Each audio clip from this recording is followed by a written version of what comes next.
बिस्मिल्लाहिर्रहमानिर्रहीम, अस्सलाम वालेकुम। Welcome to quick review. और क्विक रिव्यू में करंट अफेयर्स का एक टॉपिक डिस्कस करते हैं जी, डिज़ास्टर मैनेजमेंट इन पाकिस्तान या फिर climate change and disaster management, क्योंकि ये आजकल काफ़ी ज़्यादा डिस्कस हो रहा है और एग्जाम के पॉइंट ऑफ व्यू से भी बहुत ज़्यादा इंपॉर्टेंट है। उसका रीज़न क्या है कि इस टाइम पर आपको पता है मानसून जो है वो पाकिस्तान में स्टार्ट हो चुका है और आप देख लें लाहौर के या बाकी शहरों के क्या हालात बने हुए इस टाइम पर, अर्बन फ्लडिंग है पाकिस्तान के अंदर। तो ऐसे में ये टॉपिक काफ़ी ज़्यादा अहम है कि डिज़ास्टर मैनेजमेंट क्या है एक्चुअली में, और पाकिस्तान में इसके ऊपर जो है वो कितनी ज़रूरत है या क्या हो रहा है या क्या इंप्रूवमेंट्स की सजेशंस की ज़रूरत है। ठीक है, तो डिस्कस करते हैं। इसमें हम ओवरऑल पहले डिस्कस करेंगे डिज़ास्टर मैनेजमेंट क्या है या टाइप्स ऑफ डिज़ास्टर्स क्या हैं, और फिर पाकिस्तान के हवाले से हम इसको देखेंगे। यानी दो पार्ट्स होंगे, एक जो है वो डिज़ास्टर मैनेजमेंट का, दूसरा पाकिस्तान के हवाले से कि पाकिस्तान में क्या हो रहा है या पाकिस्तान में कितनी नीड है। तो इसको आप एक तो डिज़ास्टर मैनेजमेंट के अंदर यूज़ कर सकते हैं, दूसरा क्लाइमेट चेंज के हवाले से यूज़ कर सकते हैं, तीसरा जो अर्बन फ्लडिंग है पाकिस्तान के अंदर, जो शहरों के अंदर पाकिस्तान के हालात बने हुए हैं लाहौर या जैसे बड़े शहरों के अंदर हैं, तो उसके लिए भी आप इसे जो है वो लिख सकते हैं।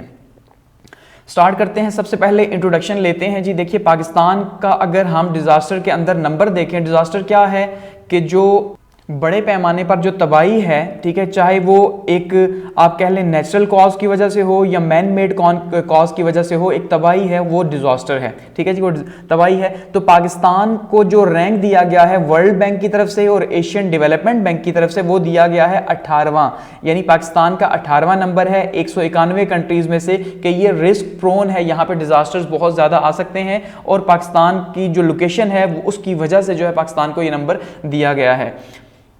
तो पाकिस्तान जो है वो one of the most disaster prone country है। डिजास्टर प्रोन का मतलब है जहां पे सबसे ज्यादा या बहुत ज्यादा डिजास्टर्स वगैरह आए तो वो डिजास्टर प्रोन है, जो कि दोनों तरह के जो है वो डिजास्टर्स फेस कर रहे हैं। एक तो नेचुरल यानी जो कुदरती तौर पे हैं, आप देखिए जैसे फ्लड्स वगैरह आते हैं या जलजले वगैरह आते हैं, और दूसरा ह्यूमन मेड के इंसानों की तरफ से भी जो आती हैं तबाही वगैरह, चाहे वो बम ब्लास्ट हो गए, कुछ हो गए, इसमें आगे हम डिस्कस करेंगे। तो दोनों तरह के डिजास्टर्स के लिए पाकिस्तान जो है बहुत प्रोन कंट्री है। अच्छा, अब पाकिस्तान का प्रॉब्लम क्या है कि पाकिस्तान में लैक ऑफ प्रिपेयर्डनेस है, यानी कि वो जो तैयारी होनी चाहिए, जो पहले तैयारी होनी चाहिए, ठीक है, रिस्पांस होना चाहिए, तैयारी होनी चाहिए हमारी डिजास्टर मैनेजमेंट की, वो पाकिस्तान में नहीं है। ठीक है, इमरजेंसीज, और उसकी वजह से ये जो प्रिपेयर्डनेस है, एक तो उसकी हमारे पास कमी है, दूसरा जो प्रॉब्लम ये है कि उसके ऊपर जो हम एग्जिबिट कर रहे हैं उसके इम्पैक्ट्स बहुत ज्यादा मजीद जो है वो खराब हो जाते हैं इंसानों के लिए, यानी पीपल्स का जो इंफ्रास्ट्रक्चर है वो मजीद जो है वो तबाही बर्बादी की तरफ जाता है।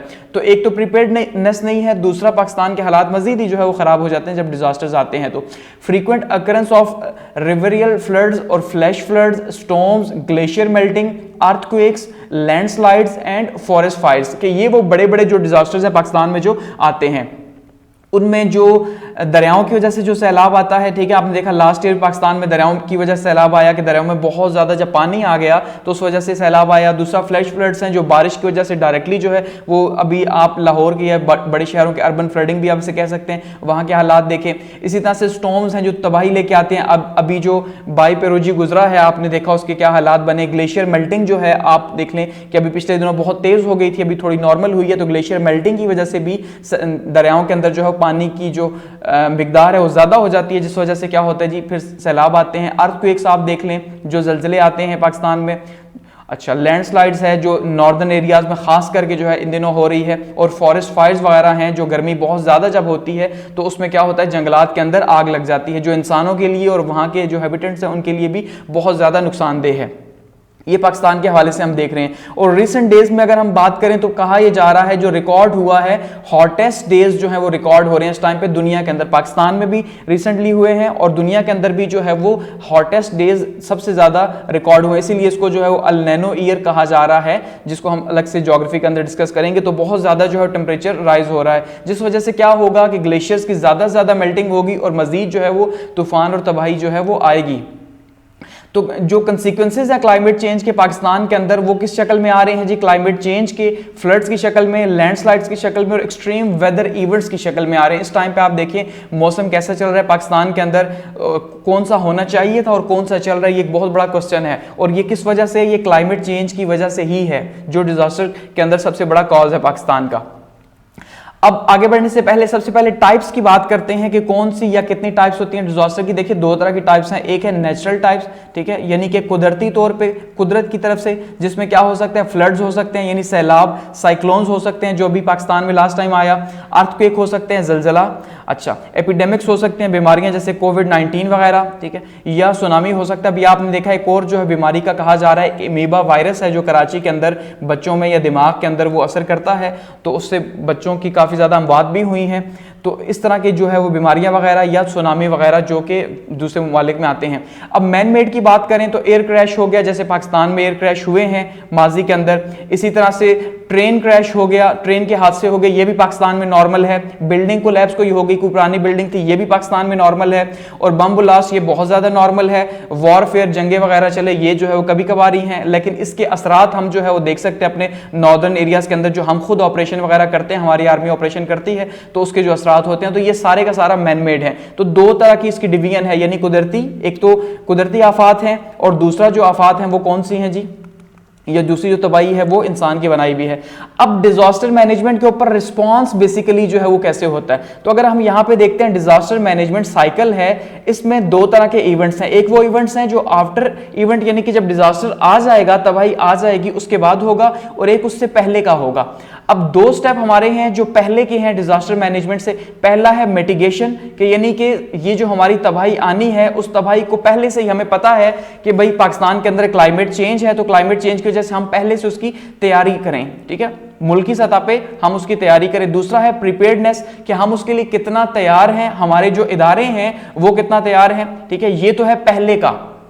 फिर अगर हम बाद में देखते हैं तो बाद में हमारे पास रिस्पांस आता है, जैसे यानी कि डिजास्टर आ गया तो डिजास्टर के बाद सबसे पहला काम रिस्पांस है कि क्या हम पैनिक करेंगे, रिएक्टिव होंगे या प्रोएक्टिव होंगे, और उसके बाद रिकवरी के फेज आते हैं। तो इनको थोड़ा थोड़ा हम डिस्कस करते हैं ताकि हमें मजीद समझ आए इसकी। अब सबसे पहला जो स्टेप है वो है हमारे पास ये मिटिगेशन इन डिजास्टर मैनेजमेंट, के डिजास्टर मैनेजमेंट के असरात को कम कैसे किया जा सकता है। याद रखिएगा रोका नहीं जा सकता, क्योंकि चाहे वो मैन मेड हो या नेचुरल हो, तो एक चीज ने होना है, इसलिए हम उसको कम तो कर सकते हैं लेकिन खत्म नहीं कर सकते। तो मिटिगेशन का मतलब है हम उसे कम से कम कैसे करें। उसमें देखिए सबसे पहली चीज ये है कि हमने क्या करना है, सस्टेनेबल एक्शंस लेने हैं ताकि रिड्यूस किया जा सके किसको जी, ये जो लॉन्ग टर्म होता है, यानी कि लॉन्ग टर्म जो असरात हैं उसको कम किया जा सके, उनके रिस्क को कम किया जा सके, लोगों के ऊपर और प्रॉपर्टी के ऊपर, खास करके नेचुरल हैजर्ड्स वगैरह जो हैं उनके असरात को। दूसरा, ऑनगोइंग जो एफर्ट्स हो रही हैं, जो अभी मौजूदा एफर्ट हो रही हैं, चाहे वो फेडरल की हो, स्टेट की हो या लोकल हो, इसके साथ साथ इंडिविजुअल्स की जो एफर्ट्स हो रही हैं, इनको जो है वो देखना और इनको इंप्रूव करना और कोशिश करना कि किसी तरह से इस इंपैक्ट को जो है, जो भी डिजास्टर हो, जो आने वाला है अपकमिंग, उसको कम से कम किया जा सके। उसके लिए डिजास्टर के लिए फैमिलीज हो, होम हो, अच्छा कम्युनिटीज हो या इकोनॉमी हो, इन सब के ऊपर इनके असरात को कम करना है, यानी कि इकोनॉमी को कम से कम नुकसान पहुंचे, ठीक है, कम्युनिटीज को कम से कम नुकसान पहुंचे, घरों को नुकसान कम से कम पहुंचे, और फैमिलीज जो आगे पीछे जाती हैं उसको कम से कम नुकसान पहुंचे। ये हमने देखना है मिटिगेशन के असरात के अंदर। अब देखिए ये चीजें अब आप अभी देख सकते हैं किस कॉन्टेक्स्ट के अंदर, कि अभी जो हम ये कह रहे हैं मॉनसून है, तो पाकिस्तान में अगले 10-15 दिनों के अंदर आप ये कह सकते हैं कि शायद सैलाब आ जाए, क्योंकि वार्निंग जब जारी कर दी गई हैं तो फिर अब हमें ये चीजें पहले से भी होनी चाहिए थी, अब भी हमें ये चीजें देखनी है।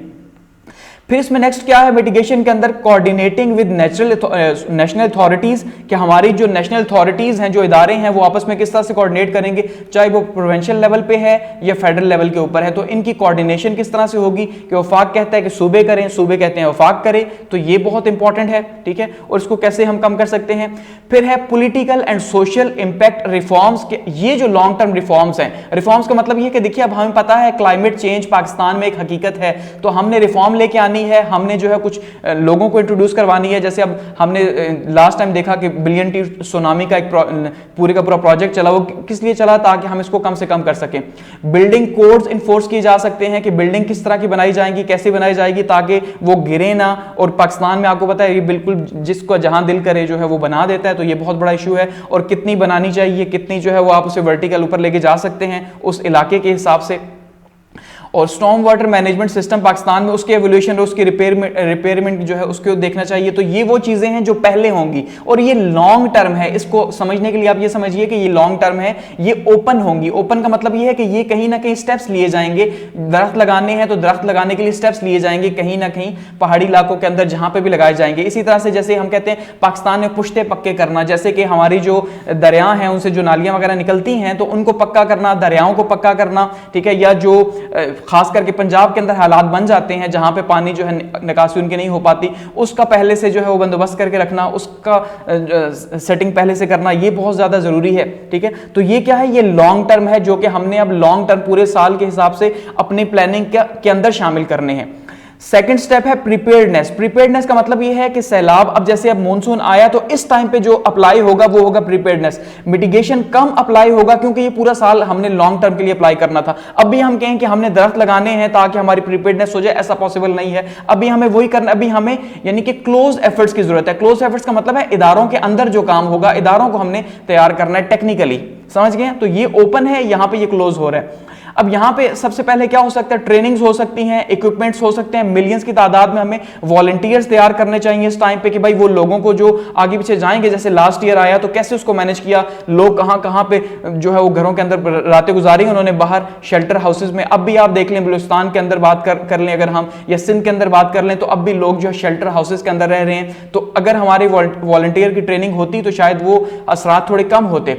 फर्स्ट रिस्पॉन्स हमारा कैसा होगा, ठीक है, सबसे इंपॉर्टेंट चीज ये है। फिर इसमें क्या है जी, रिसर्चिंग न्यू टेक्नोलॉजीज और इंप्रूव करना रिस्पांस को, ताकि टेक्नोलॉजी के थ्रू हम चीजों को आगे लेके जा सकें, हम देख सकें कि भाई कहां पे रिस्पांस कैसा है, किस इलाके में कितनी तबाही आ रही है, कहां पे कितनी है, ये हमने प्रिपेयर्डनेस करनी है। लेकिन ये भी इदारे के अंदर का काम है, इदारे ने खुद को प्रिपेयर करना है या गवर्नमेंट ने खुद को प्रिपेयर करना है। वर्क विद कम्युनिटीज, कम्युनिटीज के साथ काम करना है, उनको समझाना है, उनकी ट्रेनिंग करनी है, ठीक है, और उन्हें बताना है कि कैसे जो है वो जिस इलाके, उस इलाके के अंदर है जहां पे जो ज्यादा फ्लड की आ सकते हैं, जहां पे या डिजास्टर जहां पे आ सकते हैं, उन इलाके कम्युनिटीज को हमने ज्यादा एंगेज करना है, ठीक है, या सोशल मीडिया के थ्रू या वेरियस कैंपेन्स के थ्रू। और फिर क्या करना है जी, अर्ली वार्निंग सिस्टम को हमने बेहतर करना है। अब जैसे वार्निंग दी हुई है अल्टीमेटली एनडीएमए ने, जो नेशनल डिजास्टर मैनेजमेंट अथॉरिटी है, उसने दी हुई है कि भाई आप जो है वो ख्याल करें, एहतियात करें। या जैसे पीछे साइक्लोन आया था तो उन्होंने कराची से कुछ लोगों को जो है विकेट किया, इसी तरह से बिल्कुल जो है वो उनके साथ मिलकर काम करना। तो ये क्या है, ये प्रिपेयर्डनेस है जो कि सैलाब से पहले या किसी भी तबाही से पहले होगी, लेकिन फौरन पहले होगी। ये कोई लॉन्ग टर्म जो है नहीं है। गो के इदारे अपने आप को लॉन्ग टर्म भी तैयार रखेंगे अल्टीमेटली। थर्ड है हमारे पास रिस्पांस ऑन डिजास्टर मैनेजमेंट। कि अब थर्ड पॉइंट क्या है जी, वो दो पहले थे कि जब सैलाब नहीं आया या कोई तबाही नहीं आई। अब जब तबाही आ चुकी है, अब कैसे उसके ऊपर रिस्पांस होगा। अब जैसे आप देखें लाहौर की एग्जांपल मैं बार बार दे रहा हूं कि वहां पे आपने देखा पिछले दिनों बहुत हालात खराब थे, अभी भी कि बारिश का पानी इतना ज्यादा खड़ा हो रहा है लोगों घरों में। इसी तरह से आपने देखा लास्ट ईयर कराची में जो है लोगों घरों में पानी तकरीबन हर साल ही जाता है, फिर शहरों के अंदर। तो अब आगे आप कैसे रिस्पॉन्ड करना है इसके ऊपर, सबसे पहले क्या करना है जी, एक्शन लेना है डायरेक्टली आफ्टर डिस्ट्रक्टिव इवेंट्स। के कोई भी जब ऐसा मामला हो तो उसके फौरन बाद जो एक्शन लेना है बहुत ज्यादा जरूरी है, बैठ के देखते नहीं रहना। दूसरा क्या है जी, सर्च करनी है रेस्क्यू एफर्ट्स की, ठीक है, कि भाई कोशिश करनी है किसी तरह से लोगों को बचाया जा सके। थर्ड है इमरजेंसी हेल्थ केयर, बहुत ज्यादा इंपॉर्टेंट है क्योंकि अल्टीमेटली इंजरीज वगैरह जो लोगों को आएंगी तो उनको वहां पे प्रोटेक्ट करना है। फोर्थ है उनके पानी का एक तो इंतजाम करना, साफ पानी वो पिए, ठीक है, और दूसरा उनके फूड का इंतजाम करना कि वो जहां पे भी हैं, जिस जगह पे भी हैं, उनको खाना और पीना जो है मुयसर आना चाहिए जहां पे भी हम उन्हें लेके जा रहे हैं फौरन रिस्पांस के तौर पे। अच्छा, फिफ्थ है शेल्टर असेसमेंट हमें करने चाहिए कि अब उन्हें लाजमी बात है अब रहने की जगह भी चाहिए। उनका घर शहर अगर चला गया या कुछ टाइम के लिए दूर हैं तो अब उनके लिए शेल्टर की जो है वो जगह देखनी है, उसको जो है वो हमने करना है। तो जो डिस्प्लेस होंगे लोग, आगे पीछे होंगी फैमिलीज वगैरह, तो उनका इंतजाम करना, ये डायरेक्ट रिस्पॉन्स है किसी भी तबाही के बाद। उसके बाद 4 पे है हमारे पास रिकवरी के। अब लास्ट फेज स्टार्ट होगा कि अब ये तो हो गया कि बहुत ही जब जैसे ही हुआ तो ये फौरन से हमने ये काम किए। अब जब ये सैलाब चला गया, जलजला चला गया, जब ये तबाही चली गई कोई भी, तो उसके बाद हमने क्या करना है कि सबसे पहले लोकल हाउस होल्ड और बिजनेसेस को हमने रिपेयर करना, यानी गवर्नमेंट ने एफर्ट्स करनी है कि जो घर तबाह हाल है उनको बेहतर करे, जो बिजनेस में नुकसान हुआ उसको बेहतर करे। इसके साथ साथ एनर्जी और वाटर सिस्टम की रिस्टोरेशन करनी है, यानी कहीं पे खंबे वगैरह गिरे हुए हैं, अल्टीमेटली अल्टीमेटली आपको पता है जब सैलाब वगैरह आता है तो लाइट चली जाती है, इसी से कोई और तबाही आए तो सारे का सारा सिस्टम ही जो है बहुत ज्यादा डैमेज हो जाता है। कराची के अंदर आप देखें फीडर ट्रिप कर जाते हैं, तो फिर एनर्जी और वाटर सिस्टम को रिस्टोर करना है, लोगों की बेसिक नीड को, हैजर्ड रिमूव करने हैं, जो भी अब जो गंद बना हुआ है, रोड्स ब्लॉक हैं या कुछ भी स्ट्रीट्स वगैरह ब्लॉक की हुई हैं, पाथ फेस ब्लॉक हैं, उनको रोकना है, और पब्लिक एरियाज जो है उनको साफ करना है, जो भी वहां पे गंद वगैरह पड़ा हुआ है, जो भी टूटा फूटा हुआ, तो ये सारी चीजें क्या हैं, रिकवरी के अंदर आ जाएंगी। तो ये 4 स्टेप्स हैं बेसिकली, कहीं पे आपको ज्यादा भी मिलेंगे लेकिन ये बेसिक यही 4 स्टेप्स हैं कि जो कहीं पे भी जो डिजास्टर आएगा तो उसकी मैनेजमेंट के लिए यही होगा कि 2 पहले हैं और 2 उसके बाद में है, कि 2 जब से तबाही नहीं आई, आफत नहीं आई उससे पहले, और 2 जब आ चुकी आफत तो अब उसके बाद। अब इसके बाद एक और कॉन्सेप्ट आजकल हम देखते हैं, एक कॉन्सेप्ट जो है वो दिया जा रहा है, वो है जी what is compassion response in disaster management cycle, कि ये जो पूरे का पूरा साइकिल है कि इसमें यूं यूं हमने स्टेप्स उठाने हैं, first step, second step, third, fourth step. इसमें एक और चीज भी आती है, वो क्या है जी, वो है कलेक्टिव रिस्पॉन्सिबिलिटी आप इसे कह लें या कंपैशन रिस्पॉन्स आप इसे कह लें, कि ओवरऑल ये क्योंकि सबकी जिम्मेदारी है, जाहिर बात अब आप ये तो नहीं कह सकते कि हुकूमत करेगी तो तभी हम देखेंगे, या जो लोग असरअंदाज नहीं हुए, ठीक है, यानी कि वो अब दूसरों की मदद नहीं करेंगे, क्या वो बैठे हुए देखते रहेंगे और बातें करते रहेंगे गवर्नमेंट ने ये किया, गवर्नमेंट ने ये किया। तो अल्टीमेटली ये हर शख्स की रिस्पॉन्सिबिलिटी है कि वो अपने गिरदोनवा में अपना रोल प्ले करे। कैसे प्ले करे, पहले और बाद में। लेट्स सपोज कैसे, स्पिरिचुअल डेवलपमेंट के थ्रू कि अब जब सैलाब आ गया या कोई भी तबाही आ गई तो अब लोगों को इस बात के ऊपर सब्र दे कि भाई ऐसा होता है, और ये रोल जो है मसाजिद प्ले कर सकती हैं और इस तरह के जो उलमा हैं वो प्ले कर सकते हैं कि भाई ये अल्लाह की तरफ से आफत है, ठीक है। और आपको पता है ये पाकिस्तान में तो खैर ये ज्यादा ही होता है, हुकूमत भी ये कह देती है कि अल्लाह की तरफ से आफत है तो अपनी जान छुड़ा लेती है। दूसरा है एजुकेशनल सपोर्ट प्रोग्राम्स के थ्रू पहले से ही जो है वो स्टूडेंट्स को या बच्चों को अवेयर किया जाए और लोगों को अवेयर किया जाए इसके बारे में कि भाई क्लाइमेट चेंज है, आप अपना एहतियात करें, आप अपनी प्रिपेयरनेस रखें, ऐसे इलाके जहां पे आप रह रहे हैं वहां से आप माइग्रेट करें। तो ये सारी रिस्पॉन्सिबिलिटी लॉन्ग टर्म के लिए है। चाइल्ड प्रोटेक्शन मेजर्स लिए जाएं कि अब जब कोई इस तरह का हादसा हो चुका तो अब बच्चों को बचाया जाए वहां पे, क्योंकि बड़े तो फिर भी सर्वाइव करेंगे लेकिन बच्चे कैसे वहां पे सर्वाइव करेंगे, तो उनके लिए कोई कलेक्टिव इंतजाम हो। लेकिन ये कहां पे हो, ये वहीं पे उस एरिया के अंदर, कम्युनिटी के अंदर हो सकता है।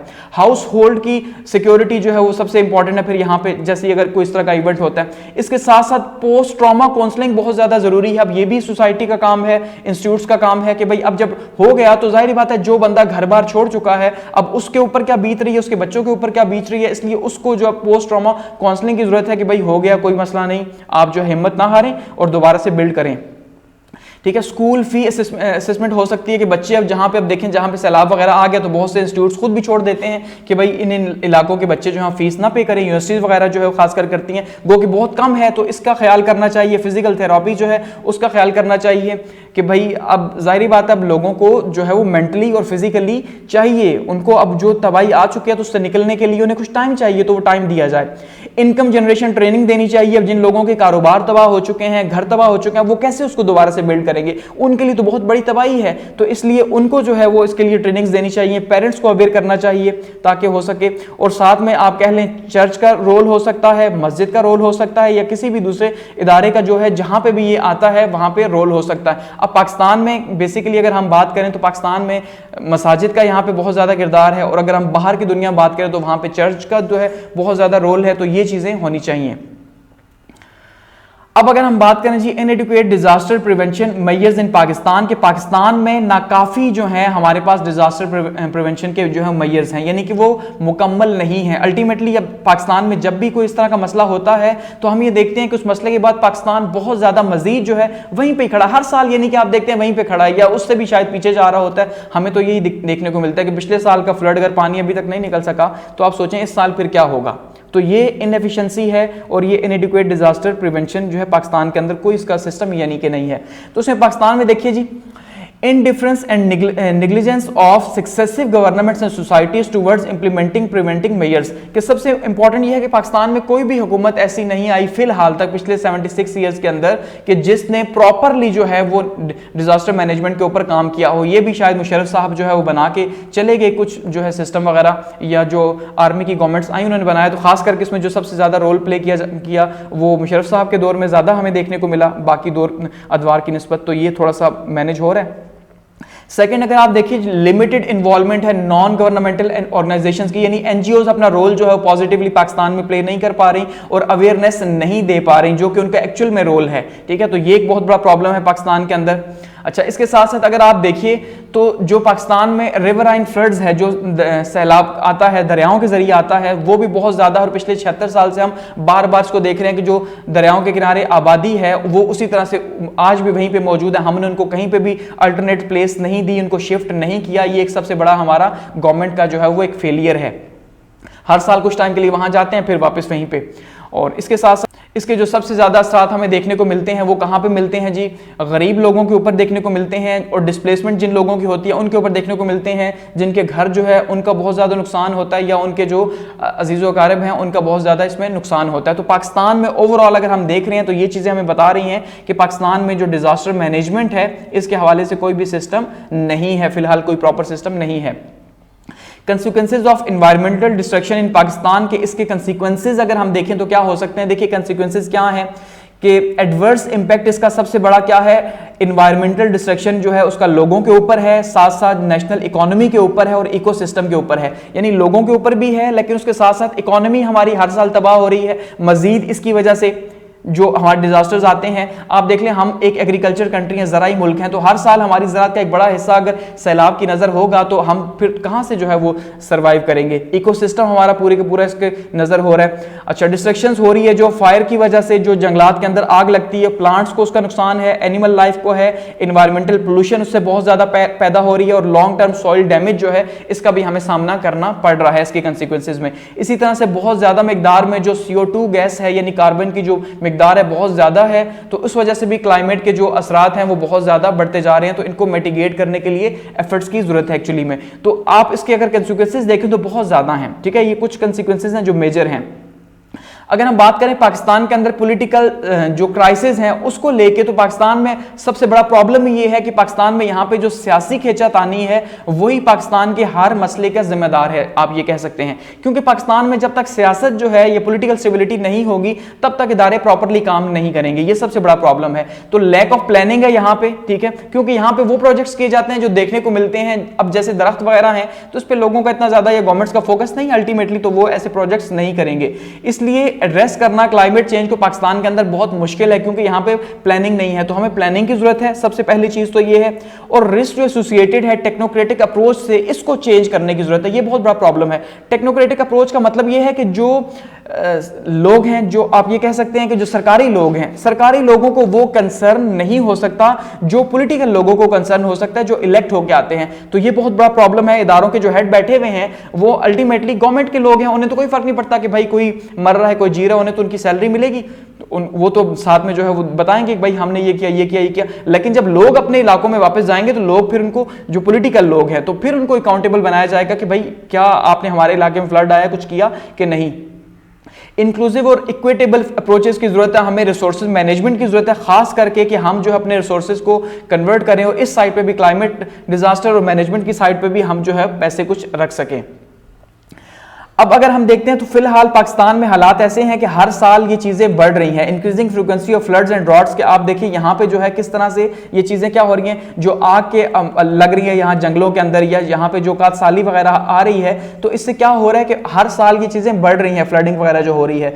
तो बहुत ज्यादा लैंडस्लाइड्स हो रही है, रिसेंट फ्लडिंग बहुत ज्यादा है, हैवी मॉनसून रेन्स आप देख लें, लाहौर के अंदर के हालात पाकिस्तान के हर शहर के ही हैं लेकिन वहां पे थोड़ा ज्यादा हमें देखने को मिलता है।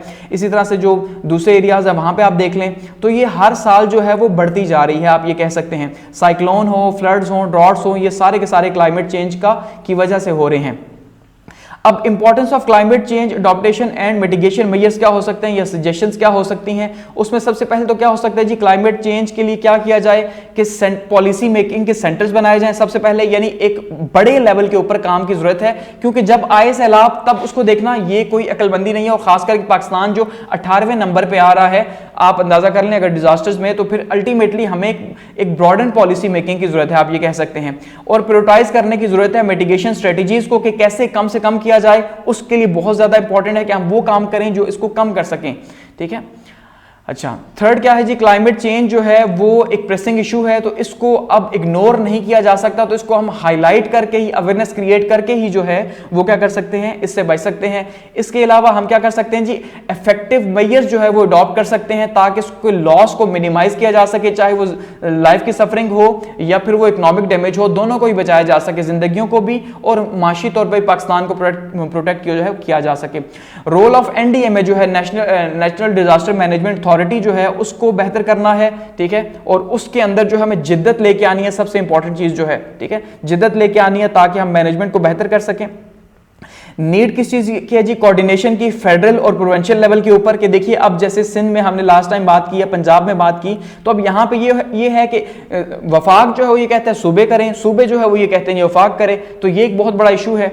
इसी तरह से नीड है ब्यूरोक्रेटिक अप्रोच की। ब्यूरोक्रेटिक अप्रोच का मतलब यह है कि आप जो है वो सरकारी लोगों को बाकायदा ट्रेनिंग के तहत जब इन्वॉल्व करेंगे, इदारों को इन्वॉल्व करेंगे, जैसे अब देखिए लास्ट टाइम आपने देखा एसी या डीसी वगैरह जो है वो अपने जिला के अंदर पहले से ही अनाउंसमेंट वगैरह करते हैं और वो कोशिश करते हैं कि वहां से लोगों को एवोकेट किया जा सके, लेकिन ये बहुत लिमिटेड है, 5% या इससे भी कम है। तो इन तमाम लोगों को, एसी डीसी वगैरह, इन तमाम लोगों को जो है इंगेज करने की जरूरत है जिला के लेवल के ऊपर ताकि मजीद बेहतर हो सके।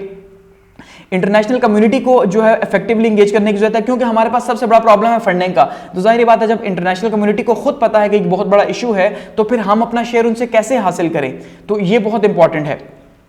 नंबर 9 पे है जी, need proper funding and climate projects के लिए जो भी हमने फंडिंग रखी हुई है, और खास करके बजट में हमें जरूरत है कि हम क्लाइमेट चेंज के लिए अलग से फंडिंग रखें, जो कि हमें बिल्कुल भी देखने को नहीं मिलती, और फिर उसके नतीजे के तौर पे इतनी बड़ी तबाही हो जाती है। और मोर रिस्पॉन्सिबल क्लाइमेट मिनिस्ट्री हमें चाहिए कि ऐसी, क्लाइमेट मिनिस्ट्री तो अल्टीमेटली मौजूद है, लेकिन वो ज्यादा रिस्पॉन्सिबल हो, क्लाइमेट की हो या डिजास्टर मैनेजमेंट की हो, ताकि ओवरऑल वन विंडो ऑपरेशन के तहत चीजों को जो है मैनेज किया जा सके। अब यहां पे एट द एंड हम आर्म फोर्सेस के रोल को भी देखेंगे कि वो रोल प्ले कर रही है, कि जब भी देखिए सिविल गवर्नमेंट जो है उस टाइम पे मुकम्मल तौर पे फेल है डिजास्टर मैनेजमेंट के अंदर, कि जब भी सैलाब आता है, कोई तबाही आती है, जलजला आता है, तो क्या है जी, जो रोल है वो आर्म फोर्सेस का है, यानी आर्मी या पैरामिलिट्री जो रेंजर्स वगैरह हैं उनको यूज किया जाता है। सिविल गवर्नमेंट के पास कोई सिस्टम नहीं है, ऐसा कोई फोर्स नहीं है कि जिसके थ्रू वो लोगों की हेल्प कर सके, ठीक है। गो क्या ये भी अच्छी बात है, लेकिन सिविल गवर्नमेंट को भी जो है वो अपने आप को बेहतर करना चाहिए कि भाई एक्चुअली में उनके साथ मिलकर कोऑर्डिनेटिंग एफर्ट्स कर सकें, ये बहुत ज्यादा जरूरी है। तो इसलिए एडिशनल मेजर्स की जरूरत है और कम्युनिटी लेवल की ट्रेनिंग की जरूरत है, और खास करके एनजीओज को यहां पे जो है सामने आने की जरूरत है और उनको जो है ट्रेन करने की जरूरत है कि वो भी लोगों के साथ काम करें। जैसे आप देखें अल खिदमत फाउंडेशन या कुछ हमें देखने को मिलती हैं जो हमें नजर आती हैं, बहुत सी हैं खैर, लेकिन ये है कि वो उनका जो इन्फ्लुएंस है वो बहुत छोटे लेवल के ऊपर है, जबकि ये तबाही बहुत बड़ी आती है। तो एट द एंड हम ये कह सकते हैं कि ये मेजर शिफ्ट जो है एक पॉलिसी एटीट्यूड के अंदर हमें करना पड़ेगा, तभी जाके हम डिजास्टर के ऊपर रिस्पॉन्स कर सकते हैं, उसकी मिटिगेशन कर सकते हैं, इसके असरात को कम कर सकते हैं। गवर्नमेंट एजेंसीज और एनजीओ जो है इनको मिलकर जो है वो काम करना पड़ेगा, तब जाके जो है वो कहीं ये प्रॉब्लम सॉल्व होगा। और फिलहाल तक जो एनडीएमए है वो फेल है इसके अंदर, क्योंकि उसमें नॉन सीरियसनेस है और प्रोफेशनलिज्म की कमी है, जिस वजह से वो उस तरह से काम नहीं कर पा रहा, ना ही प्रोविंशियल लेवल के ऊपर जो डिजास्टर मैनेजमेंट है वो उस तरह से काम कर पा रहा है। तो इनको हमें बेहतर करना है, इनके रिस्पांस को बेहतर करना है, ताकि हम जो है वो इससे बच सकें। और हमें खास करके पॉलिसी की जरूरत है गवर्नमेंट के लेवल के ऊपर, ताकि हम इन चीजों को हैंडल कर सके पाकिस्तान के लिए। तो इसको यहाँ पे क्लोज करते हैं और थैंक्स फॉर वॉचिंग, और फीडबैक के लिए जो है वो कमेंट सेक्शन मौजूद है।